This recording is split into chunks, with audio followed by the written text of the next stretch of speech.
Добрый день, с вами снова Ренат, а это значит, вы в гостях в моем небольшом, но уютном саду в этот по обыкновению теплый солнечный день 30 июня 2020 года в городе Астрахань. В одном из своих видео я показал вам сбор урожая волочной вишни со всех 4 деревьев, которые растут в моем саду.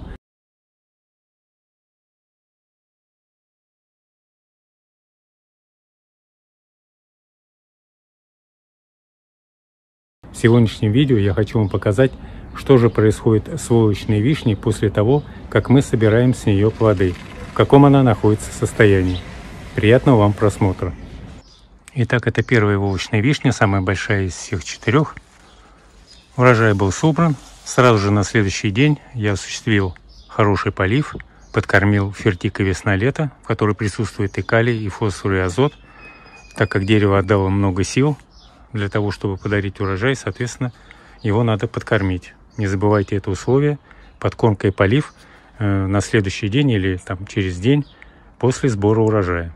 Эта волочная вишня, так же как и все другие, не обрабатывалась от манилиоза и от других болезней и вредителей в этом году, поэтому урожай вышел экологически чистым. Вот посмотрите, пошла молодая поросль. А как можете видеть, дерево себя прекрасно чувствует.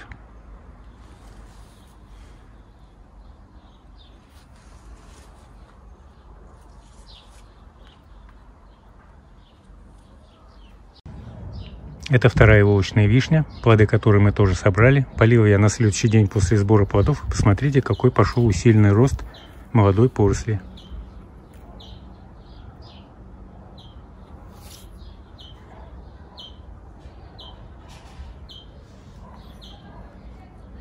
Эта вишня также была подкормлена фертикой весна-лето. Дереву надо восстановиться после того, как она дала столь богатый урожай в этом году.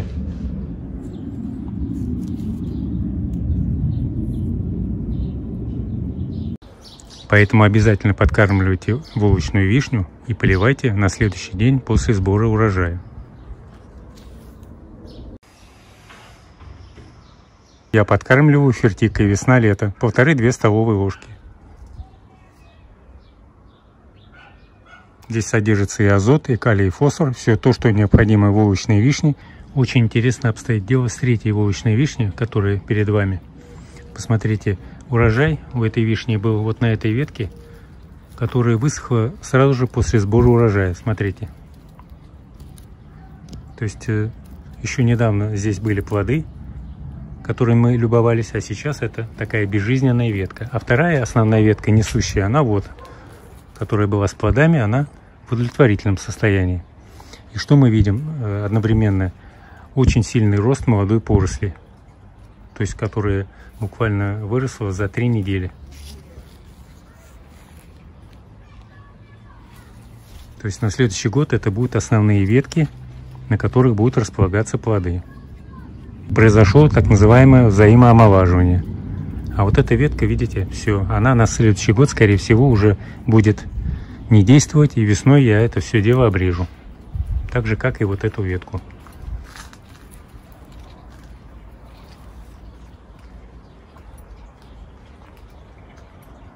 Конечно же, была полита на второй день после сбора урожая. А это 4-я волочная вишня, которая последней подарила нам плоды. Вот сегодня я ее как раз полил и подкормил.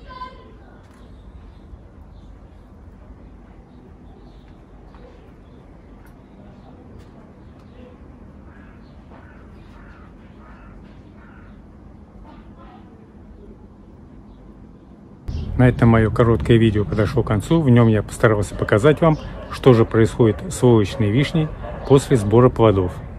Надеюсь, вам понравилось это видео. Подписывайтесь на мой канал, впереди вас ждет много интересного и полезного. На этом с вами прощаюсь. Всего вам доброго и до новых встреч. С уважением, ваш Ренат.